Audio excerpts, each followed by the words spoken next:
Okay, ladies and gentlemen, our next speaker is Ms. Jillian Adams, who is the Digital Media Manager for the National Guard Bureau's Public Affairs Office. She's actually been a member of that team managing the National Guard social media since 2010. And before that, she worked as a digital journalist for WUSA in Washington, D.C. Ladies and gentlemen, Ms. Jillian Adams. Thank you. Thank you so much. Well, hopefully everybody already understands the importance of measuring your social media efforts. But we're going to talk a little bit more about the basics to start with, and then how to go beyond those reports to use that data to make your future efforts even better. All right. So, all right. All right, so starting out, why measure? So part of it is because you can, right? And one of the big things that we've heard over the years is that public affairs doesn't have a whole lot of hard data to back up our efforts and what it is that we're doing. So this is really an opportunity for us to make ourselves more relevant and have the numbers and the data to back that up for our senior leaders to understand the importance of what it is that we're doing. And I work on a team of 4 people. It's pretty small, especially for a national level organization. And we manage all of the content, not only on our organizational social media accounts, but on nationalguard.mil as well. So one of the first complaints that I get from anybody in a smaller PA shop when we talk about analysis and measuring is, I don't have time for that, right? I'm on a small team. I can't possibly make additional duties in terms of reporting that data. But with a team that size, really, those analytics, you need to be organized and prioritized effectively. And analytics can really help you find and fix those bigger time wasters if you do it right. And now there are different types of social media analytics, and we're going to get into those in this presentation, but social listening in particular is incredibly helpful in finding those problems before they're bigger and giving you a leg up. So if you are in a smaller shop, you can take that data and make it work for you. All right, so what should we measure? To decide what you're going to measure and how you want to go about it, you have to start from a place of what are your goals, right? What does success look like for your organization?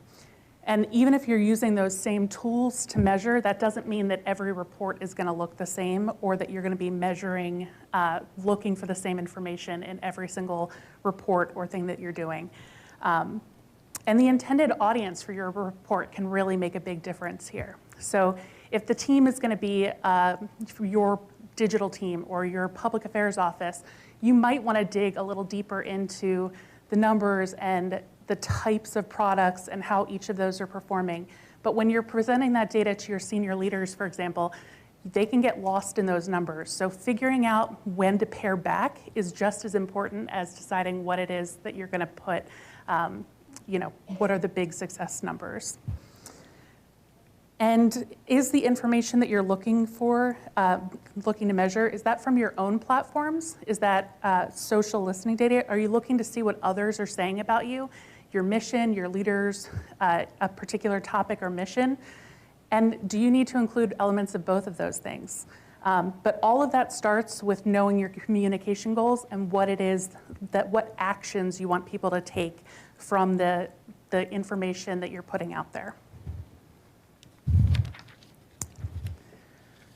So once you have an idea of what actions you're hoping to influence, you can choose your KPIs, and those are your key performance indicators. These are important pieces of data, and it's really important to keep those consistent. So if you're building analysis and reports, they're only as useful as the ability to then take that data and compare it to something else, right? If you don't have a baseline to start with, you don't know what's increasing, what's decreasing, what's changing over time. So when we're looking especially at our own platforms and our monthly analytics, we take a stance on measuring the same KPIs for at least a full year. And that helps us set that baseline and see bigger overall trends, because we all know that our numbers can be influenced by, especially in the National Guard, emergency response operations, right? Like right now, our numbers are going to be doing particularly well because people care about our fire response, our hurricane response, things like that, and we're gonna see a larger, broader audience from those things. So if I looked at just our data this month, it may not mean anything compared to what our data in January might be when we might not have those same kind of external influences. So keeping those KPIs consistent is gonna help you see bigger trends on your platforms particularly, and that can really help you decide too, especially if you're a small team, where your efforts might be better spent, right? If I am taking a look at those analytics and I'm seeing downward trends across the board, even in months where we're spiking on other platforms, it might be time to relook at whether or not we need to be on that platform anymore.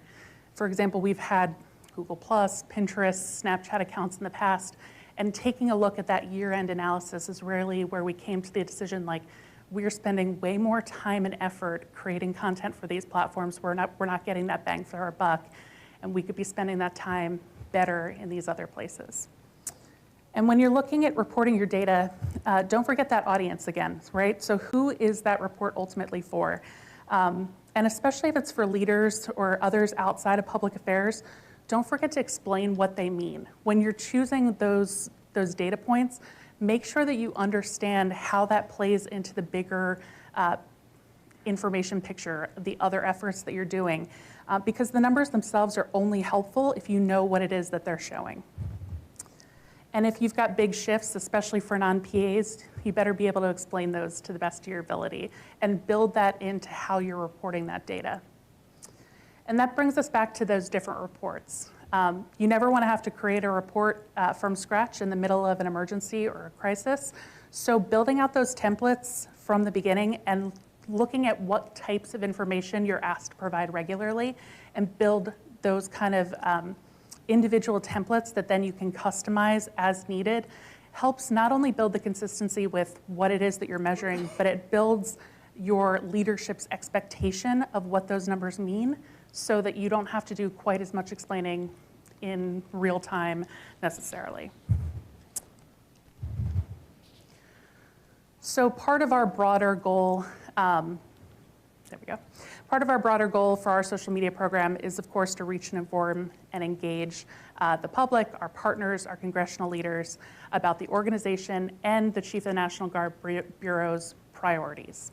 So in practical terms, that does mean that we're looking at reach and engagement on our own platforms. But we're also looking at measuring every single month how many of our posts are speaking to each of those individual priorities. We go through and we categorize all of them so that we've got a better idea of, are we speaking to what our boss wants us to be speaking to, and can we show that kind of growth in those individual areas.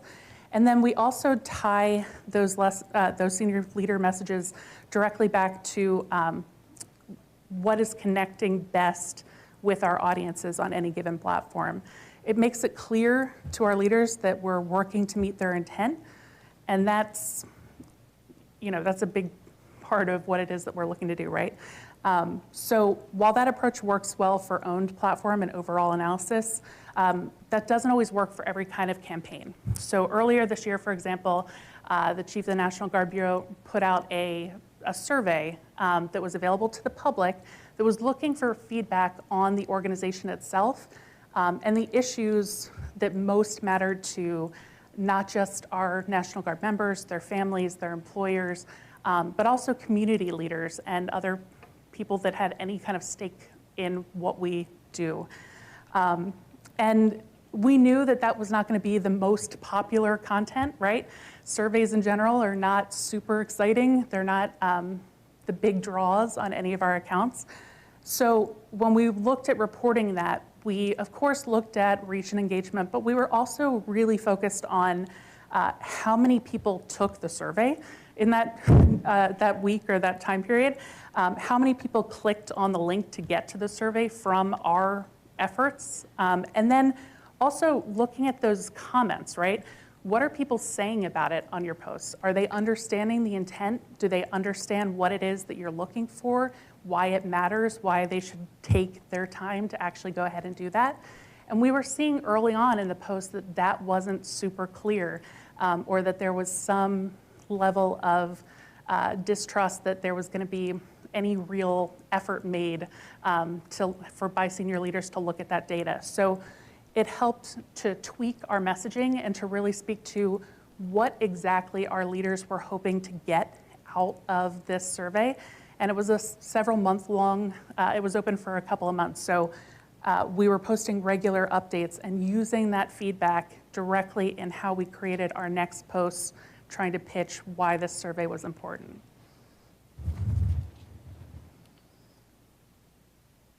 So what are the tools? You've got your own media, and that would be the platform-provided analytics, whether that's through a third-party app or from the platforms themselves.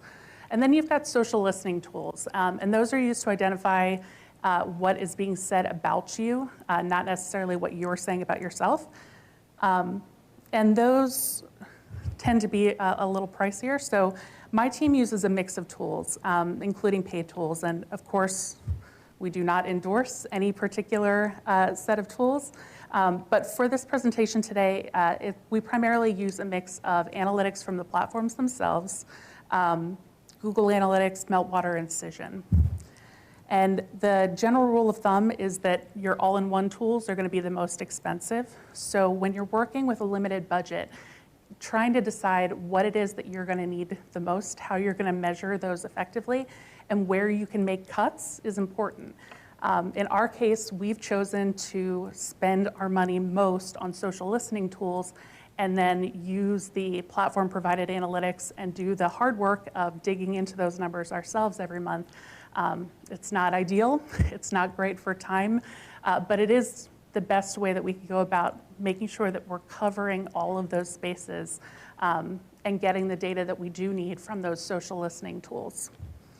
And then sentiment tools are usually tied into social listening as well, but they are the most expensive and the most unreliable because they're never going to be perfect, right? A lot of them are, the most expensive ones include a mix of people and AI to look at the different tweets and or messages, posts, whatever, and analyze them that way. They're always going to miss things like sarcasm. You're always going to have to go in and look at those individual posts and get a better idea of what, how that's being analyzed by the tool itself. But they can be most helpful when you're looking at big swings, right? So if you're using consistent keywords, if you're using consistent searches on these platforms, that's where you're going to see the big changes that might be worth your time and attention to make sure that you're understanding why that change is happening. So again, going back to building templates, this is an example of our monthly analytics template. We use the same template for our organizational accounts as well as all of our senior leader social media accounts. And again, that helps provide that one-to-one comparison.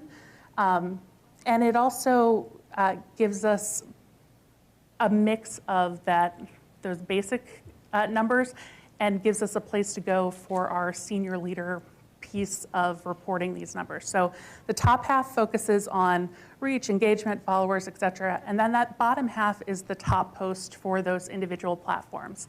That's where we really can get into the chief's priorities, what content is working best on the different platforms, and help look at why we're using multiple platforms. If we're seeing too many months in a row where it's always the same piece of content across all these platforms, maybe we don't have a broad enough set of platforms that we're on. Maybe we're reaching those same audiences too much on those, or it's a major response and it's something that we're going to just have to expect. So it gives us a little bit more room to judge the content piece, not just the numbers piece. And again, thinking about your audience for these reports, while we send this to our PA leadership, I also include a written summary that they can then take to their boss, because every time you're building one of these reports, you're not just building it for your boss, you're also building it for how they're going to present it to their boss, right? So thinking about that in advance and how you're going to build out that data to best make sense to those audiences, at least 2 steps above you, is an important part of helping translate your successes. Yeah? Real quick question is, I see one of the top refers is LinkedIn.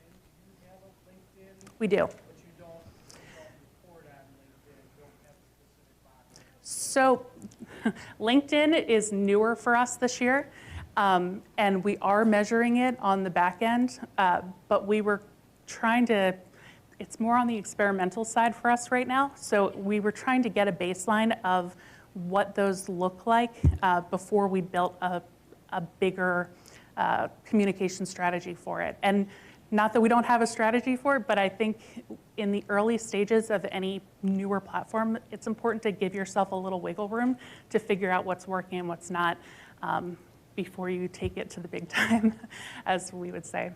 Yeah. So another great part about using your analytics on a monthly basis is that you get really comfortable with your data, right? You can see those trends, you get an idea of what's working consistently, so that you can figure out if there's certain types of content that you need to be spending more time and attention on. So in this case, we've all heard about the importance of integrating more vertical video into our platforms, especially on things like Instagram, YouTube Shorts, and we're using it on Facebook and X at this point as well. And I am almost never the originator of content in my current role, right? I'm always working with, whether it's the state PAOs, command information team in our office to build out content that we can then share on our social media platforms. So part of getting the buy-in from them is showing them why I'm asking them to change the type of content and the style of what they're doing. So this month in particular, we've worked really hard to share the Hawaii National Guard's response to the wildfires in Maui. And the goal in this case, in large part, is awareness, right? Because not everybody knows that we're out there and we're actively working on this. And we want to make sure that the people in Maui and the people here understand that we are making these efforts. So reach is an important indicator in that case. So our team edited 2 videos, and the first one, all of the video that we received from the field was shot horizontally. So for the first video, timeliness was the most important because people did not know that we were out there, that we were helping, and we were being asked across our platforms, what's happening in Maui, what are you doing? And we wanted to get something out that day. So in order to do that, we didn't make the effort to turn it into a vertical video because we really didn't feel like we had the content there to make it happen and to get it done quickly. So we put it out. It did pretty well, but we knew that we were going to have to follow that up and continue, of course, amplifying the efforts that were happening on the ground. And for the second one, we wanted to find a way to make vertical work.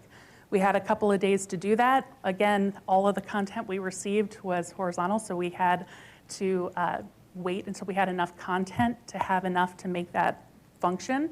But we went ahead and made that work in this second video. And despite the fact that the topic was the same, it was very similar in terms of the content in the video itself. And we even shared it on the same platforms around the same time of day. That vertical video had twice as many views and engagement on Instagram alone and did equally well on our other platforms. So then taking the time to pull that data where there's such a clear example and share that not only with our leadership, but with the content creators, both in the state and at our level, gives them extra buy-in, especially when we're asking them to fundamentally change the way that they're doing something. So social listening is another big part. All of that was from our owned platforms and owned analytics. But social listening is really critical, especially when you're crafting a message in a crisis or when it's about a topic that you know is going to get a lot more attention. You have to understand what that conversation is before you start to add to it, right? So how do people feel about your organization, your leaders, your mission? Understanding that public perception, is really key to building better talking points because your social listening data doesn't just have to inform your digital programs, it can inform all of your other PA efforts. So again, metrics tools aren't cheap, and if you don't have access to social listening tools like Cision here, You can set up in real time, free searches on X or some of the other platforms, creating lists, creating advanced searches around those, and at least be able to measure some of the conversations that are happening in real time. It's not ideal, but it is a place to start from if you don't have access. And that's also a way that you can kind of build up trust and buy-in for getting those tools, is if you can show what it is that you're finding out there and building that into your messaging. So on that same note, I know ACPA has an enterprise level sprinkler account. So Army PAs are eligible for access to their sprinkler account. It might be worth checking with your organization and seeing if there is a tool that's being used at the higher level that you may have a license that you maybe have access to. So worth checking.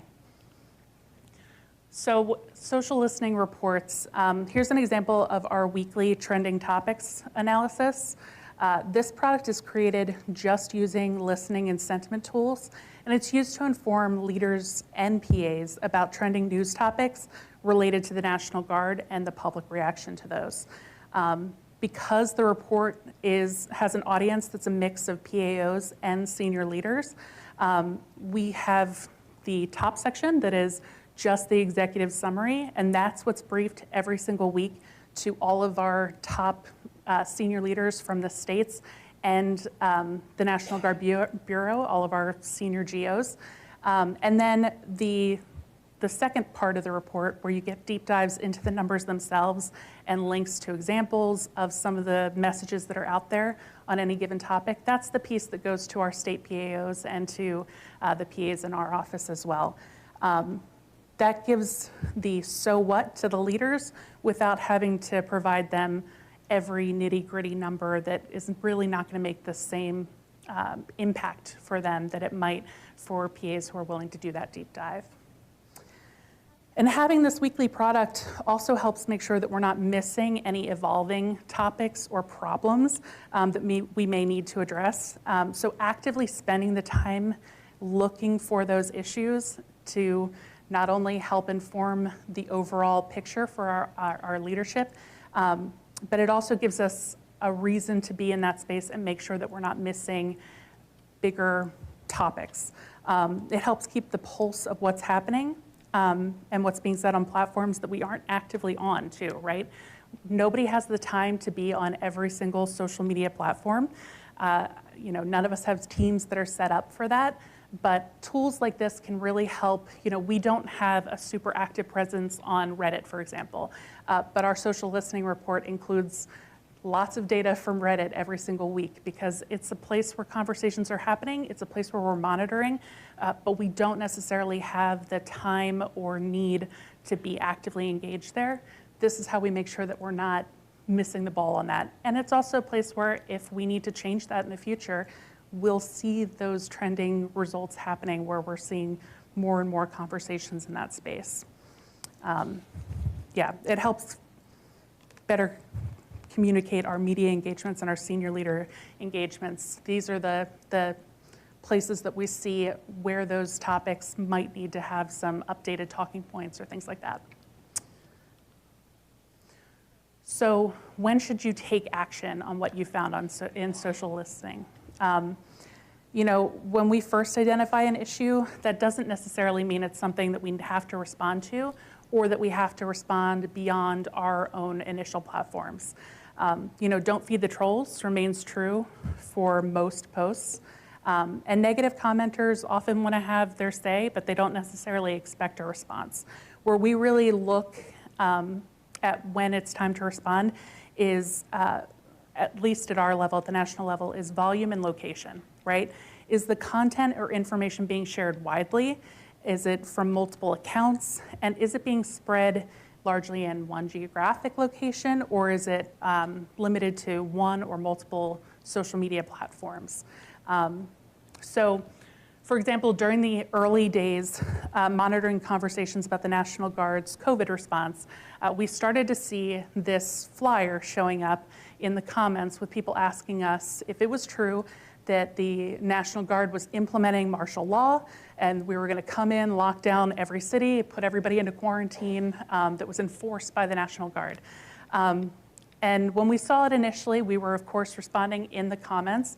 No, that's not true. That, backing it up with our press releases about what it is what we were doing, the stories and pictures of the, missions that we were assisting. And I'll be honest, working for the National Guard in an emergency response, we're always going to get initial rumors about martial law.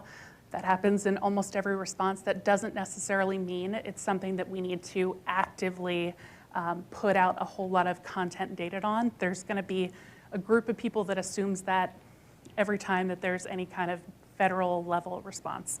But in this particular case, we started to see not only this flyer showing up across all of our platforms, and it was being shared in some cases by people we thought should know better, whether that was other leaders at the state or local level.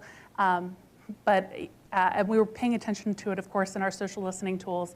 I think one funny moment for me was I was doing the social listening report, and I got 3 text messages in a row from family and friends with this exact flyer asking me if this was real. And that's when we realized that this went beyond just answering the call on our social media platforms. That's, of course, where we started. We took the flyer, we, of course, put the big false across the top, and we put out a message across all of our organizational and senior leader accounts. But at the same time we were doing that, we also went and worked with our media team to put out a statement on our website that was then pushed to all the press corps members at the Pentagon. And the chief of the National Guard Bureau got up in a press conference at the PBR and spoke to the rumor and refuted it with the information that was clearly incorrect in it, including the fact, I think they had the Department of Homeland Security calling up the National Guard, which isn't how we operate anyway. So there were a couple of really key points that were easy to refute that helped bring down the level of credibility from the flyer itself. And that is an example in that case of misinformation, right? Most of the people that were sharing that were sharing it from a place of general misunderstanding of what it is that we do and what was possible. And I think everybody was pretty scared in those early COVID days about lockdowns. So that was one example. But we have another example here where there was a Russia state media account shared a story claiming that 3 members of the Tennessee National Guard were killed while fighting in Ukraine. And they used photos of a training mission that happened a few years earlier that were available on DIVIDS. In that case, we used those social listening tools to see where that was spreading and how far it was spreading. And we weren't seeing the numbers to indicate that it was something that we wanted to put out on our national level accounts, right? Because at that point, we would actually be furthering that rumor in a way that wasn't necessary. So instead, we created, again, a press release that went out on the website, shared it with the Pentagon Press Corps, and we used the media team, the press account for our office, which is really only followed by media. It wasn't going out to, hundreds of thousands of people. It was going out to a much more select audience to help them write fact-checking stories and things like that. So that's part of it. And then part of effective social listening is also monitoring that public sentiment. And like I said before, sentiment is one of the most difficult things to measure. None of the tools are perfect, but looking for those big swings is really where you can find the moments that you need to act. Again, during summer of 2020, National Guard members from several states were activated to support civil disturbance missions after the death of George Floyd in cities across the country. And within a day or two, after months of record high public sentiment because of all of our COVID support and all those missions, we saw record high negative sentiment about our organization and what it was that we were doing. We were looking through that data, combing through, and we were realizing that there was a fundamental misunderstanding, not just of the mission, what they were there to do, but also who it was, right? There were a lot of messages going out that sounded like a federal force of military was coming to a city near you to fight back. It was a lot more externally focused. And so we were looking at those messages and wanted to remind people that all of the guardsmen that were being called up in their state are their neighbors. They're part of that community. They have an active stake in wanting to protect the lives, the property, and that right to peacefully protest in any of those cities that they were being called up in. And so, you know, the report at the bottom there is from June 2nd. That video that you see at the top responding to it was out on June 6th. Because again, when you're looking at things like public sentiment, time matters. You know, public perception only continues to grow in one direction until you've got an answer or a response to that. And that video was part of a campaign. All of our talking points, we really refocused and made sure that we were speaking to what it is that they were actually going to do, who these people were, what their mission was. But this was a video reminding folks that the same people that you see manning those COVID testing drive-through locations, the same people that you've seen coming in, cleaning your healthcare locations, your schools, helping with all these other missions, the same people that are deploying overseas, these are the people here that are trying to protect you and help make this situation better. Sorry, I think I hit the wrong button there. All right. So, you know, we've talked a little bit about how those social listening things can speak to talking points and media, but it can go beyond that too. Going beyond the crisis response and strategic messaging, you can look for trends in the digital impact of your public affairs activities at a broader level. So this is still on the newer side for us, but we've spent the last 6 months or so measuring all of the mentions, media coverage, and things like that from all of our senior leader engagements, especially OCONUS and CONUS in all these different places. And we've looked at trends of how those engagements are covered, where we're seeing the most coverage, if there are trends in, you know, if you've got a reporter that's traveling with you, are we seeing more positive or more coverage from those events than the ones where we're working with local media or people that are already on the ground at those locations, and using it to inform what types of engagements we do in the future with those senior leaders. You know, their time is valuable. Those efforts are important, and they're the things that your leaders are most interested in since they're so actively engaged in that. So providing that kind of feedback for why it's important gets you more time on the calendar, gives you more opportunities for future engagements, and it gives you a better idea of which engagements are going to be worth your time and effort. All right, we covered a lot. That's my contact information and my team. If you want any of the templates, or if you have any additional questions about some of the tools that we're using, I'm happy to provide those, and happy to speak about ways that you can incorporate some of this into your own efforts. Thank you, Ms. Adams. We have a few minutes for questions if people have.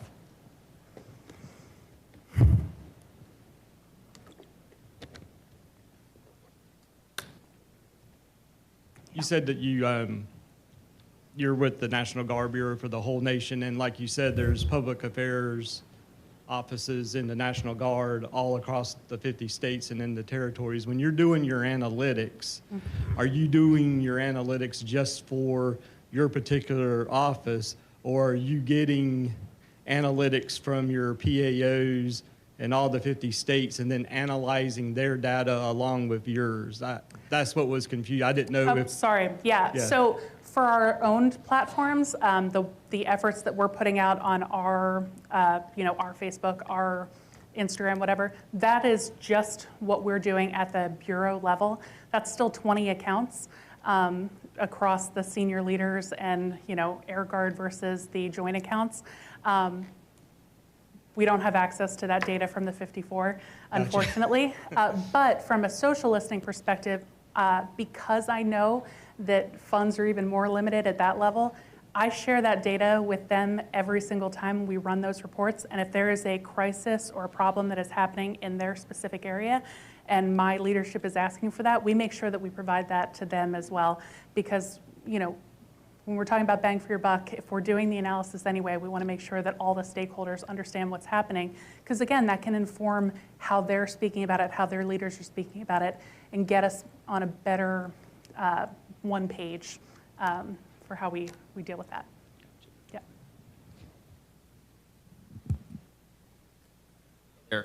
You mentioned first on KPIs and quantitative baselines, you want to set over at least a course of a year before you're setting those baselines for future reference.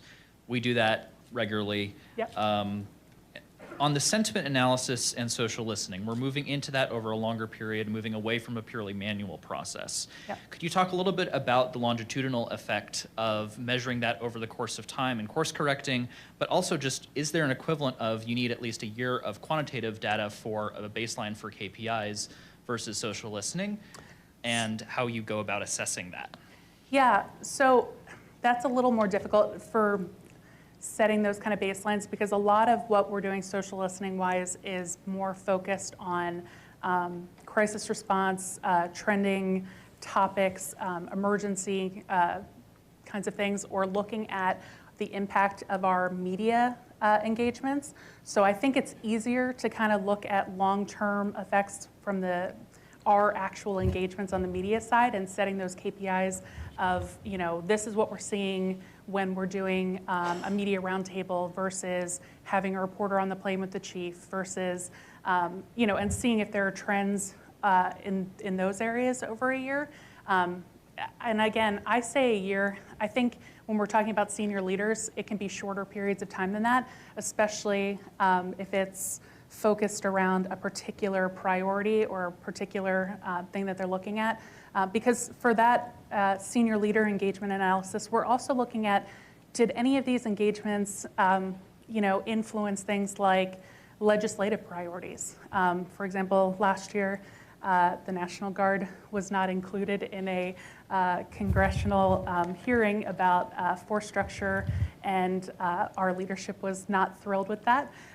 So we held a media roundtable, I think the day before, and talked about all the issues affecting the National Guard on that particular topic.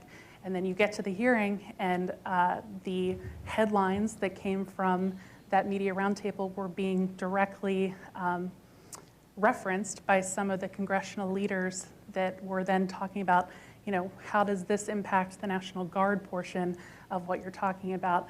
So it helped us get that message out to an audience that we were hoping to reach in an indirect way, right? That's not going to be as one-to-one for a lot of our engagements, but that's a success story that you can still point back to when you're talking about future engagements and why those might be important. In terms of the KPI piece, I also look at the top, we do the weekly trend report.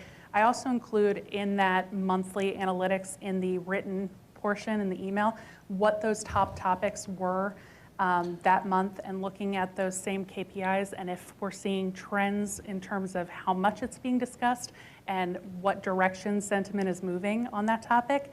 And then that also plays into the year-end analytics and looking back at that. So I would say my approach to KPIs is you can always add new ones, but you shouldn't subtract the old ones for at least that 1 year. So.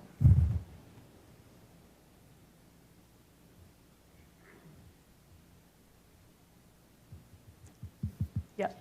I have a question about filtering your social listening. We've heard messages all throughout the day about knowing your audience and what your audience is talking about versus value metrics where it's being talked about in the public.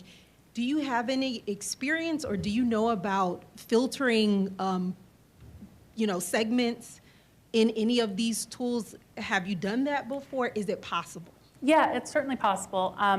My approach, if it's a big event, for example, one of the things that we like to look at for emergency responses are, what portion of that conversation is about what it is that we're doing in part of the larger conversation. Sometimes that number should be smaller because we are a smaller piece of that puzzle, but taking a look at that. So one of the ways to do that is to create two separate reports or two saved searches on that particular topic.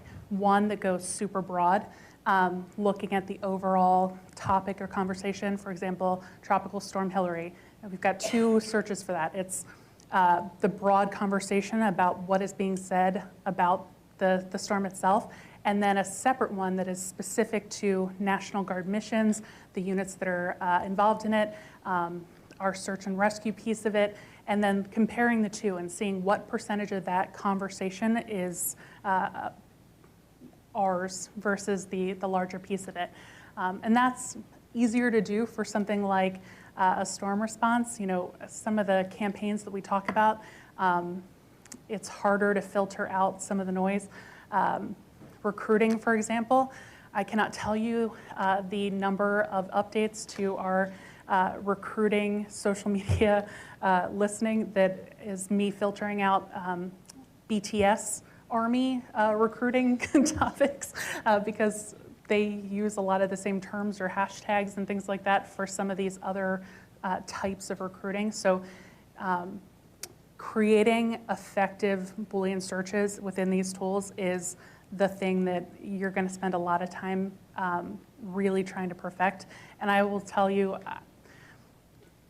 you could spend a year studying nothing but that, and there's still more to learn. So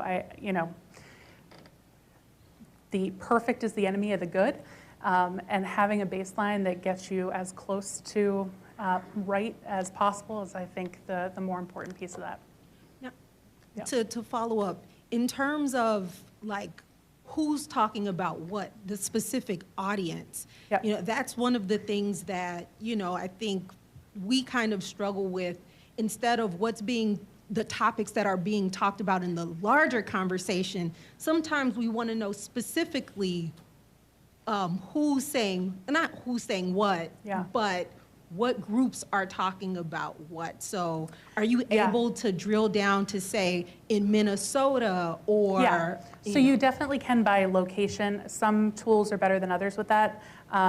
And some of most of the time it's going to be country-based, at least initially, which is helpful for us too for things like our state partnership program. Are our partners talking about us? Can we look at that? You can look at who the top people are that are speaking about you within those reports, who the top mentions are coming from.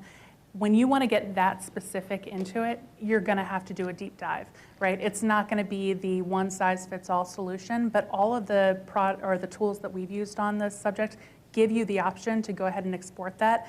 And if you look, there are ways to get deeper into it. I would say social listening tools are also really dependent on the API from the platform themselves. So if, for example, X, not everybody puts their location in their profile. So you're going to have a lot of people that you're not really getting that same demographic info that you might get from a platform like Facebook, where people put in way more information about themselves, or LinkedIn, where they've got your whole job history. Those analytics you can get a little deeper into. Yeah, sorry.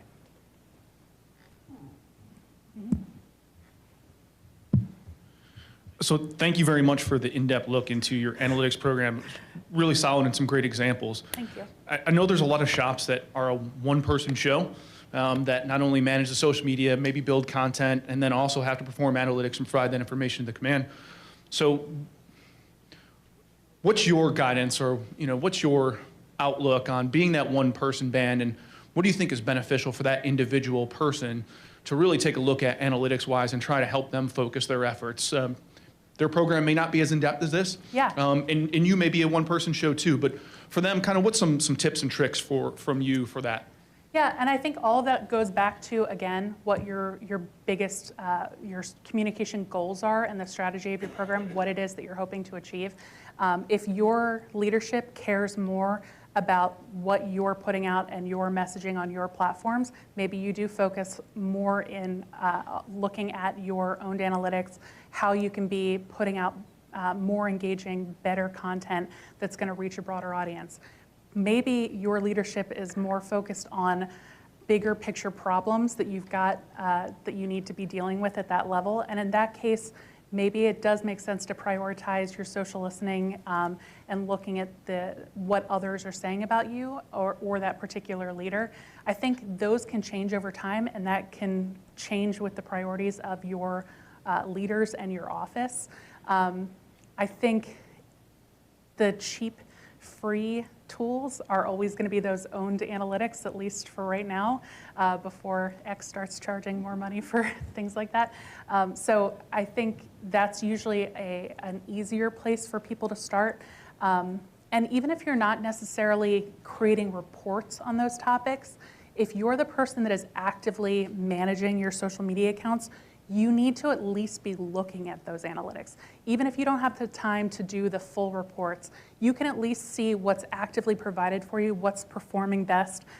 If you can compare like, hey, the top 10 posts this month in terms of engagement were all video products. Well, maybe you need to then be spending more time focused on that. Maybe you're not posting as frequently on those platforms, but maybe you're focusing on the content that's actually reaching and engaging your audience and making them find out more about what you're doing.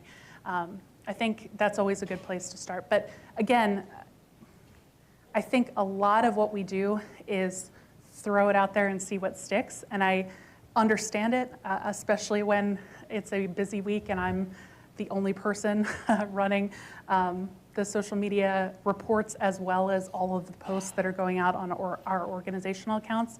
But finding that balance and seeing where you can pull back in other places to spend the time to maximize what it is you're doing on that side is important. Yep. Ms. Adams, we had a question from online. Yeah. So how much influence do your evaluations have on decisions made by National Guard Bureau leadership? Well, we all like to think we're super important, right? I think it really depends, right? It depends on the topic. It depends on the moment. I do think there are certain topics and certain things that show up on the social listening reports that make them more valuable to leadership. You know, on an average week, the trending topics analysis might be pretty flatline, right? There might not be something major happening at that particular moment that is worth retooling or changing what we're already doing. But those moments like what happened with the civil disturbance missions and looking at that sentiment and all those things, that really did make a big difference. And seeing the COVID rumors, that did make a very active difference in how they were speaking about a topic and what they were prioritizing in terms of what messaging they were putting out. So I think having a baseline and being actively looking for those issues and those problems that come up can make you more valuable to your leaders when you're able to find those moments where it's going to matter most to them. And again, it just reinforces the importance of paying for those tools and making sure that you've got the staff to make those work for them. Thank you.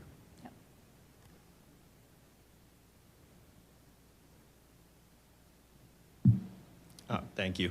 As the social media manager for my district and the Corps of Engineers, my favorite part of the month is doing our monthly analytics report. However, sometimes when I do them, the numbers have all completely dropped off a cliff, even though none of the content has changed, none of the audience or anything has changed on the platform. And I know it's just the algorithms on the sites and we don't have any control over that. But my question to you is, how do I explain that to our senior leaders when the report I send them just shows red all over the place and nothing's really changed? Yeah, so that's a great question. One of the ways that I worked around that, and especially because we've seen as platforms look to compete with each other, especially with TikTok, you know, there has been a decrease in popularity of links or anything that's going to take you away from their platform, right? That's a trend that we've certainly seen on our accounts. So we're seeing better numbers around things like photos or video, and less on that news style content that we rely on, or that we have relied on for many years. So part of it is showing or being able to explain, like, hey, we've been doing things one way. We've been sharing a lot of news and content that is focused on news links to our website for a long time. That's not doing what it used to. So we're going to take this information and actively look to change the way that we're engaging on those platforms to change this downward trend. But the other part of it is, so my monthly analytics emails have gotten more intensive every year, it seems like. It started out with just that like executive summary of, here's what we're doing, here's why it matters, here are some notable things about the changes. Now that also includes a paragraph of what they might need to know about what's happening in social media news, right? Or in digital news. And that might be trends of what's changing on the different platforms, which platforms are new and emerging that we're keeping an eye on.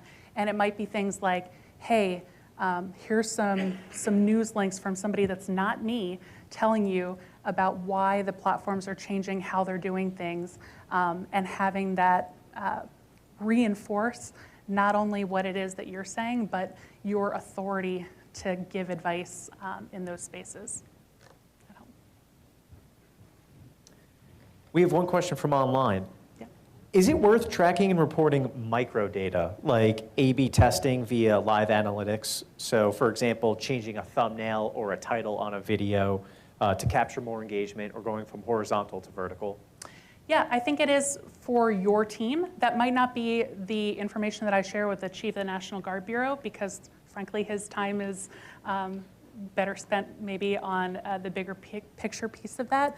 But that's the kind of data that I would report to my team, or I would report to the content creators and give them an idea of what's working and what's not within our own team.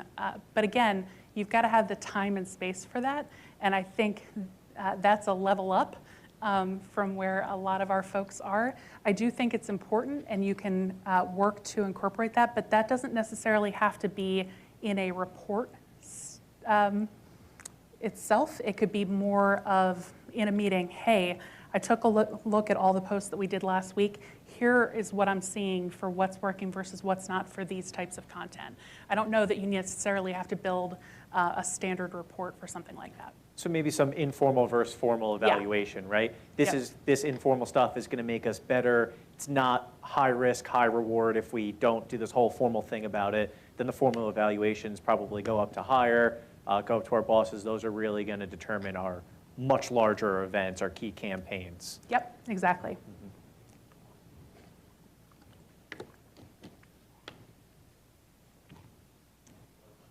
Hello? Yeah.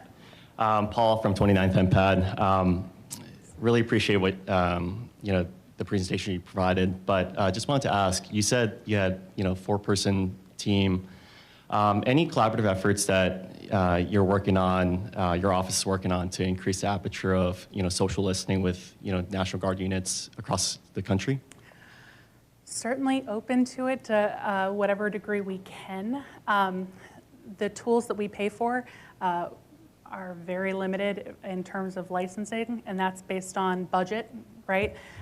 That's why we try to make the reports that we do create available. And if you're not on that state PAO distro, that's what you need to be added to. Feel free to reach out to me, because what happens at the local unit level is that maybe you're not getting the information that we're already providing to your state, right? So let me know. I will add you to that distro and make sure that you're getting those reports. But I think in terms of actually sharing the tools and the ability to do some of this, we frankly are not in a place where we've got the budget to make that a nationwide effort, and especially because National Guard funding is so unique and special with how it comes through from Army versus Air versus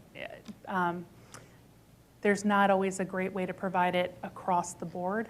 And so this is kind of our workaround, is using the tools we have and working with states and units to help them in the places when, especially when there's a crisis response, that they need help with the social listening piece of. And one last question. I know Yep. you're short on time, but what are the KPIs that are essential for decision making for the National Guard Bureau? It depends, right? It depends on the response. It depends on the campaign. I think when we're talking about rumors or information, we're looking at volume of mentions of a particular rumor issue. We're looking at the content of those mentions. Like, are we seeing people that understand why we are where we are, the mission itself? Is there a fundamental, some of our topics get a little dicey. For example, capital response. We have a ton of questions about the timeline, about why the National Guard wasn't at the Capitol earlier, things like that. And those are the kind of questions that we provide on the back end that we might not be as proactively messaging. We've got the information provided about what that timeline is. We've got the information on our website, but it's not, there's a certain level of people don't want to hear certain, we could message that until we were blue in the face, and it's not going to change the opinion of some of the people that have been out there. We did that initially. We're going to keep monitoring that, but that's not necessarily going to be something that we're, those KPIs, we're going to keep monitoring, going to keep looking at them, but they're not necessarily going to inform other things. So figuring out what the mission is, where the KPIs are going to be most useful in terms of what action you want to take to get to a successful answer or response, I think. I'm happy to provide the examples. I think it really depends on the mission itself. Yeah, sorry. All right. Okay, Ms. Adams, thank you very much for your time today. Yep, thank you. Thank you.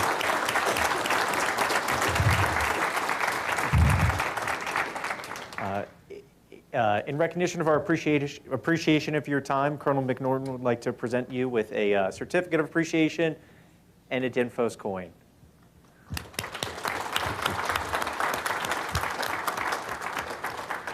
Okay, ladies and gentlemen, we're going to be on our final break for today before we begin our last presentation. So please be back in here for 15:30 for Connecting Through Podcasts with Ms. Hannah Hethman.